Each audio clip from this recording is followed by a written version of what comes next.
අපේ එවසේ පේජ් එකට කමෙන්ට් එකක් දාලා ප්‍රශ්නයක් අහලා තිබ්බ අපේ කස්ටමර් කෙනෙක්. එහෙම නැත්නම් අපේ වීඩියෝ බලන කෙනෙක්.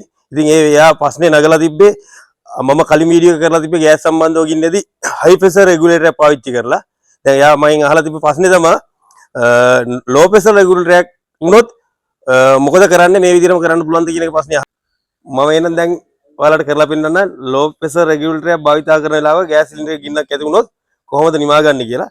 ඒකත් හරි සරලයි අර විදිහම තමයි. සාමාන්‍ය මේ ලෝ ප්‍රෙෂර් රෙගුලේටර් එකේ වැල් එකක් තියෙනවා. මේක ටක් ගාලා ඔයාලට වාලා දාන්න පුළුවන් කිසිම කරදරයක් නැතුව. මේ තියෙන මේ ආකාරයට.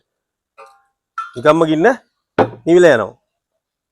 ගිනි නිවීම සම්බන්ධව වගේම අපි කරන සියලුම වීඩියෝ සම්බන්ධව ඔබතුමාලට යම්කිසි හෝ ගැටලුවක් ඇති වෙනවා නම් ඒ ගැටලුව අපේ පේජ් එකට ඇවිදින් කමෙන්ට් සෙක්ෂන් එකේ කමෙන්ට් එකක් දාලා ඉදිරිපත් කරන්න. අපි ඒ සියලුම ගැටලු වලට විසඳුම් ලබා දෙන්න සූදානම්. ඒ වගේම ඔයාලට දැනගත යුතු දෙයක් ඉදිරියේදී දැනගත යුතු මොනවා හරි දෙයක් ගිනි නිවීම සම්බන්ධව ඕනම කරන දෙයක් අපෙන් කමෙන්ට් එකක් දාලා විමසන්න. අපි ඊළඟ වීඩියෝ එකෙන් ඔයාලගේ ගැටලුවට විසඳුමක් වීඩියෝ එක සමගම අරන් එන්න බලාපොරොත්තු වෙනවා.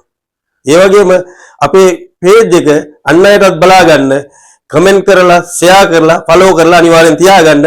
ඉදිරියටත් අපි වටිනා කරන වීඩියෝ රසක් සමග ඔබව හමු වෙනවා.